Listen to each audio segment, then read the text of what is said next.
coming to my show Lost in the Mouth specific. I just love picking fucking hard titles to say. Thank you very much for coming, because this show has actually been plagued with controversy. Yes, get a beer and sit down, good man. I am the kind of person you need to drink a lot through. Oh no, oh. That just sounded so disgusting, didn't it? No, really.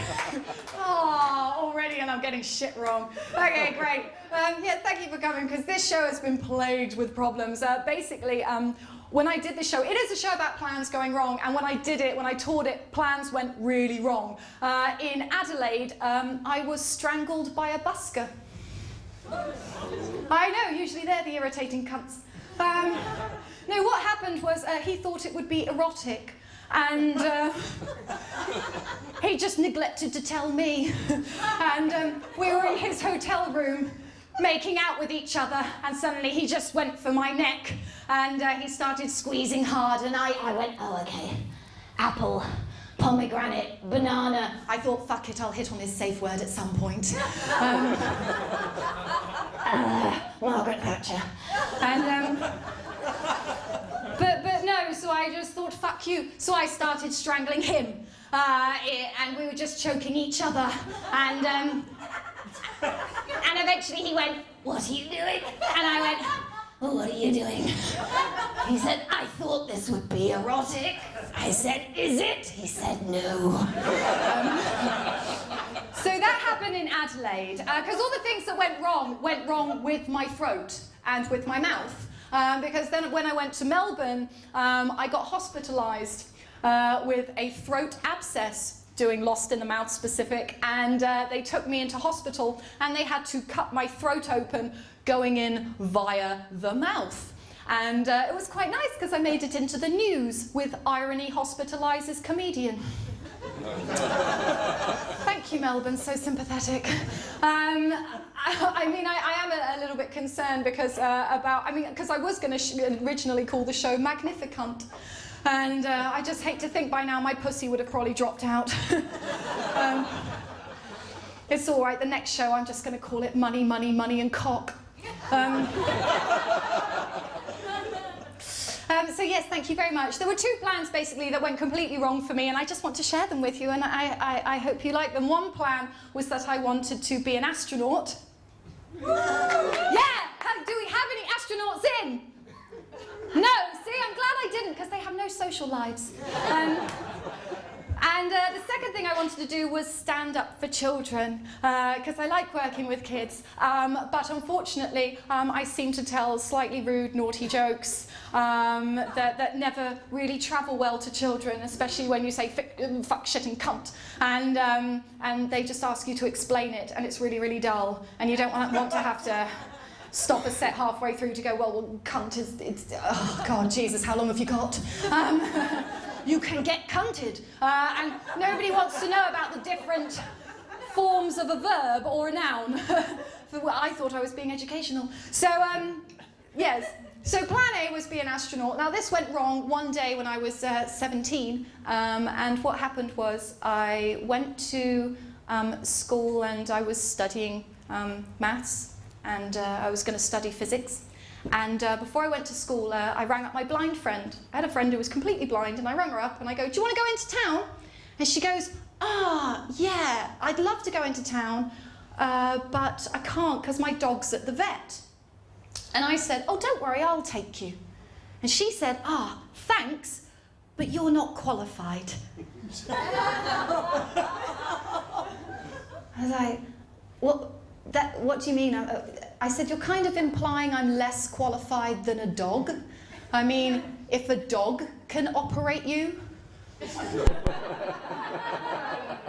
I'm sure I can, you know. She went, yeah, also when my dog takes me into town, people don't yell, oi, ginger. And I thought, right, okay. I thought, well, I must listen to my friends, and then I thought, well, maybe I should change something about the situation. So I went into town and I bought a can of black hairspray, non-toxic, and I thought, right, I'm just going to write the word slag on the side of her dog. And then I thought, no, I'm missing a trick. I'm missing a trick. So I wrote the word ginger instead. Because then people still shouted. And eventually she accused me of following her. So I went into town and I was thinking, am I less qualified than a dog? You know, and I went to college and I sat through maths class, and then at the end of maths, my teacher pulled me aside and she went, Di, I think it's about time you let the maths boat sail on without you. Yeah, I didn't get it. I just went, what? And she went, yeah, you see, that's the problem.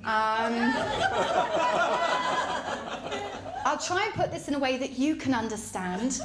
The maths train is pulling into the station, but you don't have the fare to get a ticket.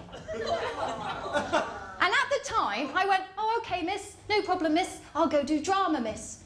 And 5 years later, I was studying drama at university and I was washing up at my sink. And you know how, like, you have the memories of the past just bubble up and burst in your mind, and you remember what people said to you, and then with years of experience, you can understand what they actually meant.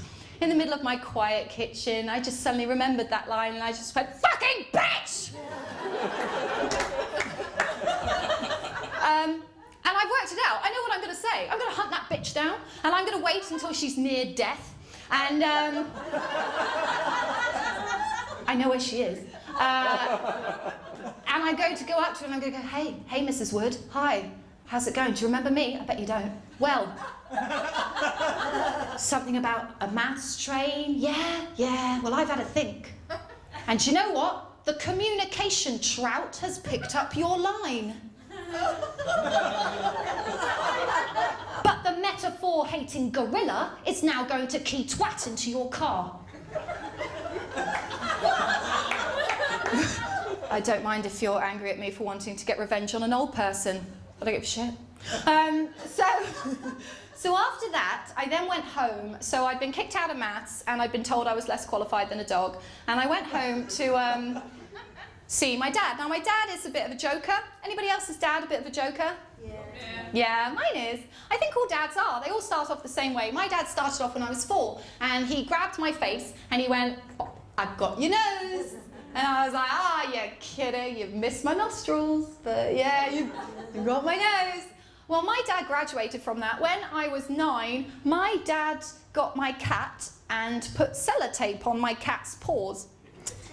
Then he put my cat on the windowsill, and then he called me in so I could see my cat going.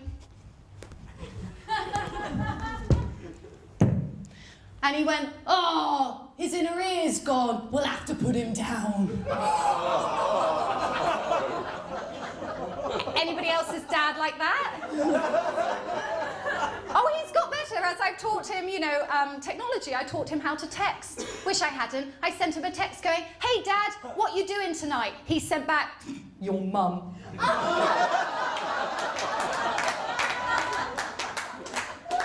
Anybody else's dad like that?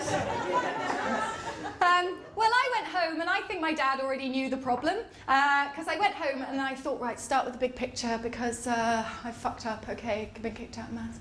And I just went up to him and I went, Dad, I want to work in space. And he said, oh, good, because I've got you a book on feng shui. No, Dad, I want to work in big space, that space, big space. And he went, oh, yeah, well, I'm sure you'll manage it. After all, in the 50s, the Russians sent a dog into space. If a dog can get into space, I'm sure you can. Dog can't even do maths.